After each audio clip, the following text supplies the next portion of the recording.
현재 국민의힘 황우여 비대위원장 그리고 추경호 원내대표 그리고 한덕수 국무총리가 자리를 했습니다. 제17차 고위 당정협의회고요. 22대 국회가 열리고 나서 처음 열리는 고위 당정협의회입니다. 앞서 말씀드린 것처럼 이 자리에서 최근 물가 동향, 그리고 전세 사기 피해, 그리고 민생 현안에 대한 대응책을 논의할 것으로 알려졌고요. 최근 잇따르는 군 안전사고 재발 방지 대책과 의료개혁 추진 계획 등에 대해서도 의견이 오갈 것으로 보입니다. 일단 먼저 황우여 비대위원장의 모두 발언이 있을 텐데요. 현장 목소리 잠시 들어보겠습니다. 오늘 회의 진행 순서를 안내해드리겠습니다. 잠시 후 비대위원장, 원내대표, 국무총리, 정책실장 순으로 인사 말씀을 하시겠습니다.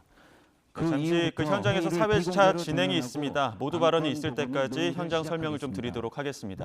오늘 회의 안건은 최근 물가 동향 및 대응 방향, 그리고 군 안전사고 재발 방지 대책, 그리고 의료개혁 추진 계획, 전세 사기 피해자 지원 대책 등에 대한 논의가 오갈 텐데요. 네, 황우여 비대위원장 이야기 들어보겠습니다. 22대 국회 임기가 시작되는 시점입니다. 국회에서 고위 당정협의회가 개최된다는 것은 매우 뜻깊은 일입니다. 국민 생활과 밀접한 주요 정책은 반드시 입법적 뒷받침이 전제되어야 하기 때문에 국회에서 시적절한 고위 당정협의회가 열릴 때 국민은 안심하실 것입니다.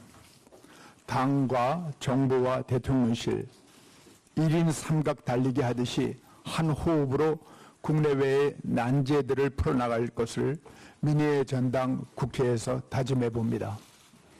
지난달 윤석열 정부가 만 2년을 넘겼고 6월부터는 제22대 국회도 본격적인 시작을 앞두게 되었습니다. 집권 3년차 의미가 심대합니다. 반드시 우리가 성과를 국민에게 올려드려야 합니다. 집권 1년 비정상의 정상화 시간이었고 집권 2년 개혁과제의 추동 시기였다면 집권 3년은 성과를 하나씩 국민께 체감시키는 시간입니다. 이제부터는 당과 정부는 단순한 정책 조율의 차원을 넘어 매사 가시적인 성과를 낼 수 있도록 합신둔투하여야 합니다. 아울러 서로 존중하고 경청하는 당정관계가 되어야겠습니다. 당은 정부와 대통령실의 민심을 그대로 전달할 수 있어야 하고 정부와 대통령실은 당의 의견이 국민의 생생한 목소리라고 여기고 존중해 주셔야 합니다. 당은 정부의 국정과제를 때를 놓치지 말고 입법화하여야 하며 당원과 국민에게 그 뜻을 널리 알려야 합니다. 성과 있는 당정, 서로 존중하고 경청하는 건강한 당정 관계가 될 것을 거듭 약속하고 또 강조하는 바입니다. 오늘 논의될 안건에 대하여 간략히 말씀을 드리겠습니다. 최고의 민생은 역시 경제입니다. 수출이 큰 폭으로 증가하고 고용률 역시 최고치를 경신하고 있습니다만 체감 경기는 여전히 좋지 못합니다. 서민들께서 느끼는 체감 경기 개선에 보다 방점을 두고 임해야 하겠습니다. 특히 장바구니 물가 부담 해소를 위하여 농축산물 수급 관리를 강화하고 민생 밀접 분야에 대한 시장 감시 등을 더욱 철저히 해야 하겠습니다. 모든 경제 문제의 출발점은 국민들께서는 이자율 급격한 상승에서 비롯되었다고 지적하고 있습니다.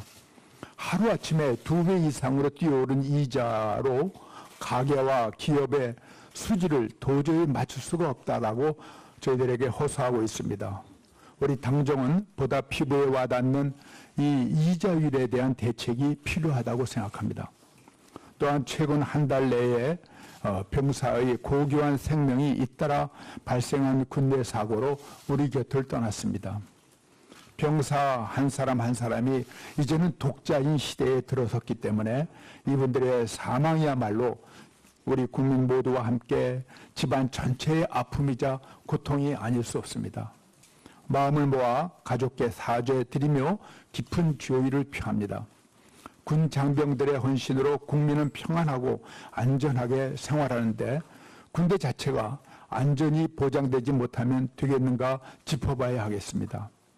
자신의 병사들 생명을 지키지 못하는 군이 어찌 국민의 생명인들 지킬 수 있겠느냐 국민들이 질타하고 계십니다. 군은 한 병사의 생명에 갖는 무게를 깊이 받아들여 자식같이 돌보아 신병 교육대의 훈련 실태와 병영 생활 여건 등을 철저히 점검하고 무엇보다 인권이 존중되는 복무 환경 조성을 위한 특단의 대책들이 연이어 마련되어야 하겠습니다.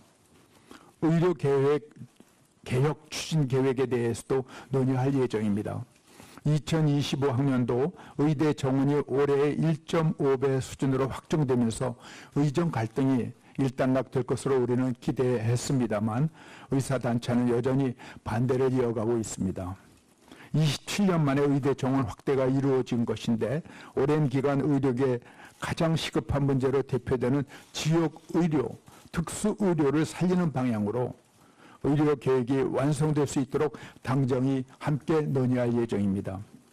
아울러 세계 최고 수준의 의료 제도를 지켜온 우리 의료계에 깊은 존경과 감사를 드리며 의료계의 우려를 충분히 숙지하여 반영하고 이번 개혁이 그 수준을 더욱 높여야 하지 결코 의료계의 수준이 저하하거나 의료 현실을 어렵게 해서는 결코 안 될 것입니다. 또한 전세 사기 문제와 또 최근에 갑자기 나타나는 북한의 대납 오물 풍선 살포 및 GPS 교란 대응에 대해서도 의논을 하겠습니다. 언급한 모든 사안에 대해 당도 무거운 책임감을 갖고 관계기관, 관계인들과 함께 대안 마련에 적극 나서며 야당과의 협치 또한 최선을 다하여 반드시 국민에게 좋은 결실을 맺어드리는 한 해가 되기로 다짐하겠습니다. 감사합니다. 네, 다음은 추경호 원내대표께서 인사 말씀하시겠습니다. 네, 22대 국회가 시작된 이후 첫 고위 당정 협의회가 국회에서 열리게 되어 뜻깊게 생각합니다. 오늘 당정 회의를 통해 총선에서 나타난 민심에 적극적으로 반응하고 대응책을 마련하여 당과 정부가 함께 변화하고 있는 모습을 국민 여러분께 보여드려야 할 것입니다.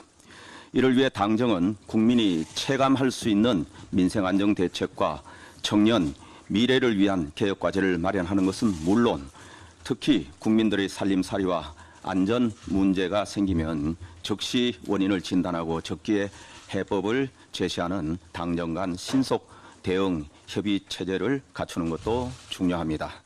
또한 앞으로 긴밀한 당정 소통을 통해 국민이 공감하는 민생 정책과 입법을 발빠르게 제시할 필요가 있습니다. 이와 관련 국민의힘은 지난 5월 31일 당 소속 전체 의원이 참석한 연찬회에서 5대 분야 31개 법안을 묶어 민생 패키지 1호 법안인 민생공감 531을 발표한 바 있습니다. 당정 간 긴밀한 협의를 통해 신속히 입법될 수 있도록 정부의 적극적인 협조를 당부드립니다. 오늘 논의될 사안들도 현재 가장 현안이 되고 있는 문제들로서 당정이 국민들께 좋은 답안을 제시해야 합니다. 민생 경제 안정을 위해서는 물가 안정이 최우선 과제입니다. 특히 생활 물가와 장바구니 물가를 잡는 것이 민심을 얻는 첫걸음이므로 정부는 체감 물가 안정에 총력을 기울여 주시기 바랍니다. 최근 군에서 안전사고가 계속 일어나는 것에 대해서는 군은 사고 원인을 철저히 규명하고 근본적인 재발 방지 대책을 마련하여 자식을 군에 보낸 부모님들이 안심하실 수 있도록 해주시기 바랍니다. 의료개혁은 사법부의 판단이 나오면서 추진 동력을 더 얻었지만 전공의와 학부생들이 다시 의료 현장과 학교로 조속히 복귀할 수 있도록 정부는 의료계 대학 등과 폭넓은 대화를 통해 실효성 있는 방안을 검토해 주시기 바랍니다. 의료인들께서도 이제 환자 곁으로 돌아와서 정부와 함께 의료 정상화에 나서 주시기를 간곡히 요청드립니다. 전세 사기 피해자 지원과 관련해서는 막대한 재정 손실 야기 우려, 현실적 집행 가능성, 형평성 등을 고려하면서도 피해자들의 고통을 실질적으로 덜어드릴 수 있는 효과적인 대안을 신속히 마련해 주시기 바랍니다. 이제 22대 국회가 시작되었습니다. 정부도 당과 함께 새로운 각오로 심기일전하여 한 마음으로 국민만 보고 나아갑시다. 끝으로 항상 국가 발전과 민생 안정, 국민 안전을 위해 밤낮으로 애쓰시는 모든 공무원분들의 헌신적인 노고에 감사드리며 앞으로도 국민과 국익을 위한 공직자들의 열정이 더욱 빛날 수 있도록 당에서도 적극 응원하고 지원하겠습니다. 감사합니다. 네, 다음은